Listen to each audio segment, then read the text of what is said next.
Welcome to my English channel. Today let us see the ball poem of 10th standard by John Berryman. He was an American poet. His period was from 1914 to 1972.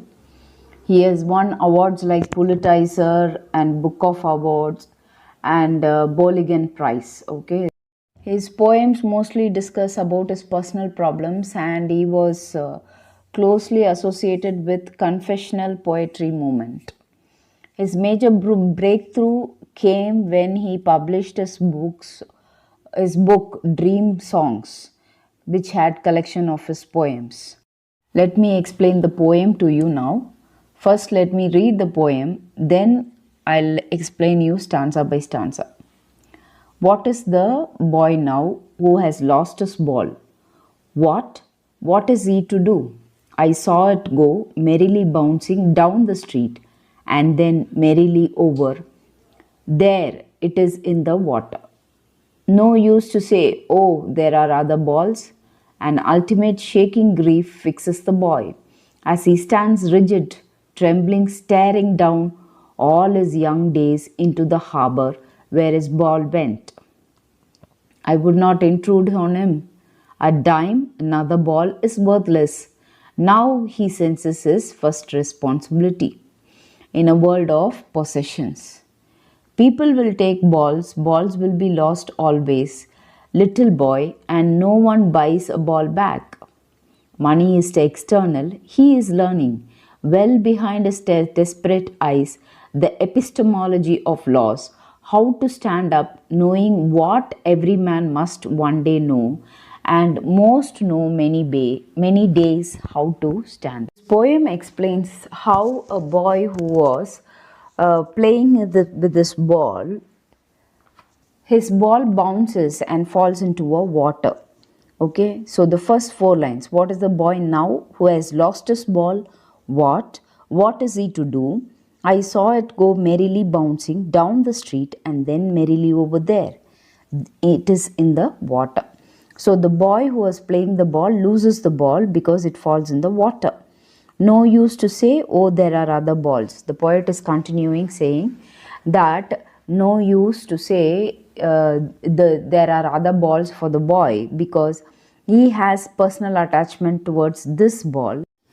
He is saying that an ultimate grief has struck this boy because his favorite ball is going down the drain, is going along with the water. It has fallen in the river and it is being taken away by the water. So his first shock, he was totally shocked that he stands rigid and trembling and just looking at the ball which is getting vanished. So all his young days into the harbor where his ball went. All the happiness which he had as a young boy is going away along with the ball in the water, it seems. So the poet is saying, I would not intrude on him. A dime, another ball is worthless. Now he senses his first responsibility in a world of possessions. Meaning, the poet is saying that he will not stop the experience the boy is supposed to receive because he is saying a dime, it's just 10 cents to buy a ball. And it is worthless also. It is just very small amount with which he can buy the ball, but he doesn't want to do that. He doesn't want to stop the learning which the boy is receiving now, and he's saying that the boy is understanding his first responsibility in a world of possession. See, in the worldly life, if you are not careful, then all the worldly things will be taken away. So this is the first responsibility. Now the boy is learning that he has to be very careful with the worldly possession. Then he says, see the way the poet brings out how people are very cruel. People will take balls will be lost always. Little boy, and no one buys a ball back. So he's saying there are people who will give you experiences, who will take away the best things from you, okay? Who will take away balls means who will take away good things, good, it can be memories, it can be material possession, anything. There will be people who will be taking away if you are not careful. Balls will be lost always, okay? So if you are not careful, all the materialistic things you will lose, little boy, and no one buys a ball back. So if there is a worthless possession of your, if there is a possession, material possession which is not worth, no one will buy that back, okay? And let me tell you that the poet is saying that no one will care for you so much that they will be there to support you when you lose something valid.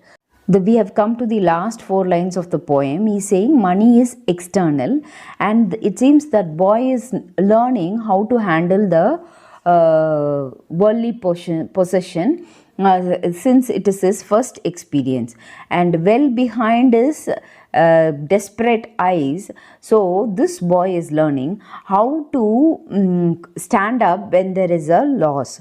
Normally when there is a heavy loss, people will tend to lose their self confidence and they won't rise up. So this poet is saying he is now learning the theory of knowledge. Epistemology of loss means the theory of knowledge, and he is also learning how to stand up, knowing what every man must one day know, okay?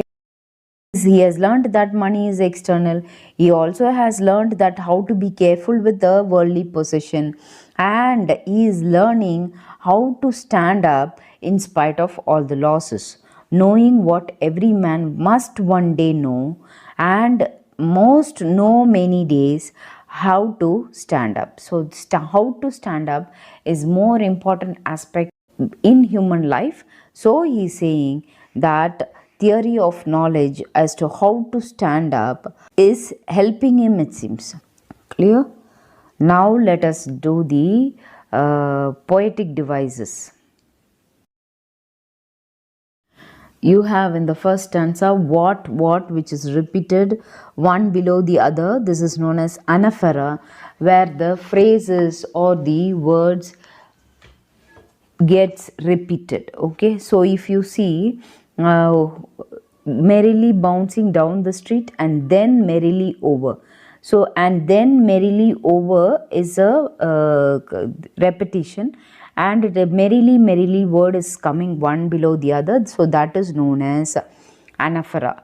Now if they give you only merrily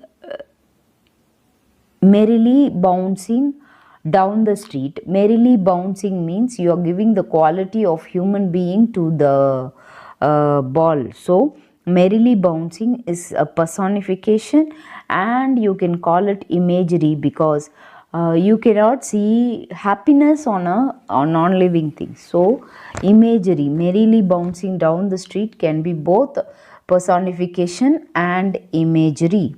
Then if you see, all his young days is used as a metaphor. An ultimate shaking grief fixes the boy, and he stands rigid, trembling, staring down all his young days into the harbor where his ball went. So all his young days were gone along with the ball, it seems. So that means all the beautiful things we experienced went down the drain. So it is a metaphor. Then if you see, you will see repetition, balls. Then again if you see in the second line, what is he to do?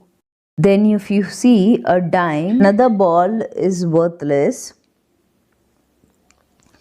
If you see, it can be written with conjunctions, but it is not written with conjunction.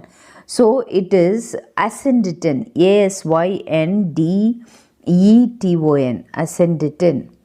Okay, that is, there are no conjunction between the paragraphs. That is the end of the poem. If you like this poem and its explanation, please give a thumbs up, place your comments, and subscribe. Thank you.